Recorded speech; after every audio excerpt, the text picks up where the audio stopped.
खबर एटा से है। एटा में बाल्मीकि समाज के शमशान घाट पर अवैध कब्जे की कोशिश, विरोध करने पर मिली जान से मारने की धमकी। अबागढ़ जलेसर मार्ग पर स्थित बाल्मीकि समाज के शमशान घाट पर भूमाफियाओं द्वारा जेसीबी मशीन के साथ तोड़फोड़ करके अवैध कब्जा किया जा रहा है।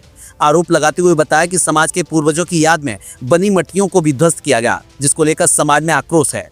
समाज के लोगों ने अवैध कब्जा करने का अबागढ़ नगर पंचायत अध्यक्ष सहित अन्य पर आरोप लगाया है। विरोध करने पर बाल्मीकि समाज के लोगों को जान से मारने की धमकी और जाति सूचक गालियां भी दी गई हैं। राष्ट्रीय प्रमुख महासचिव भारतीय किसान यूनियन किसान शिव प्रसाद सिंह ने इस मामले को गंभीरता से लेते हुए जिलाधिकारी से कार्रवाई की मांग की है। आपको बताना कि सैकड़ों की संख्या में किसान संगठन के राष्ट्रीय प्रमुख महासचिव के साथ बाल्मीकि समाज के लोग जिलाधिकारी कार्यालय पहुंचे, जहां तहसीलदार सदर संदीप सिंह को जिलाधिकारी के नाम एक ज्ञापन सौंपा। बता दें, अबागढ़ थाना क्षेत्र के जलेसर रोड पर स्थित शमशान घाट का यह पूरा मामला बताया जा रहा है। वहीं मामले की अधिक जानकारी देते हुए शिव प्रताप सिंह, राष्ट्रीय प्रमुख महासचिव भारतीय किसान यूनियन किसान, ने क्या कुछ कहा, आइए हम आपको सुनवाते हैं।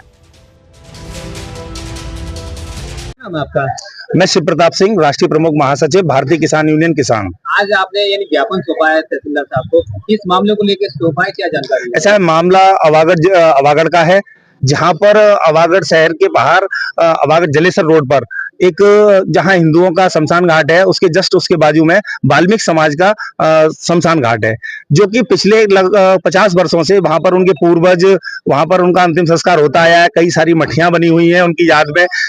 कल अबागढ़ के जो एक पूर्व सभासद अनिल कुमार और नगर पंचायत अध्यक्ष ठाकुर महेशपाल सिंह, उन्होंने अब दोनों के मिली भगत से वहां पर एक जेसीबी लेकर कई मठियां तोड़ दी और वहां कब्जा करने का प्रयास कर रहे हैं। इस तरह का प्रयास कई भूमाफियाओं द्वारा पहले भी करीब 15 वर्ष से लगातार होता आ रहा है, लेकिन अब तक वहां पर किसी प्रकार का कोई कब्जा नहीं हुआ, क्योंकि उनकी यहाँ स्मृति के तौर पर वहां पर कई मठियां बनी हुई हैं।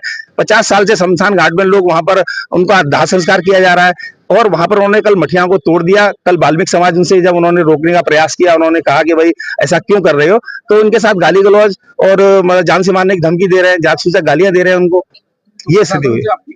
प्रशासन से हमारी मांग है कि उसमें न्यायोचित कार्रवाई कराई जाए, एक जांच कमेटी बनाई जाए और देखा जाए कि मतलब उनकी मौका मुआयना कराया जाए कि क्या स्थिति है उसकी। और कल आपके वहाँ पे जब कब्जा हुआ उसके बाद आपने पुलिस को शिकायत नहीं की? पुलिस के पास मैंने शिकायत की थी, पुलिस मौके पर भी पहुंची थी। जब उनसे कहा गया बाल्मीकि समाज द्वारा भी, और मैंने भी उनसे ये बात कही कि इसमें देखिए साहब, उन्होंने ये तोड़ दिया है, तो उन्होंने कहा साहब ये मामला जो है राजस्व का है, आप एसडीएम से शिकायत करिए। तो एसडीएम साहब को जब फोन किया तो उनका फोन नहीं उठा। कल सारे फोन व्यस्त थे, तो इसलिए फिर हम डीएम साहब के पास आए थे। आज डीएम साहब एक मीटिंग में व्यस्त हैं, इसलिए हमने जो ज्ञापन है वो तहसीलदार सदर को दिया है।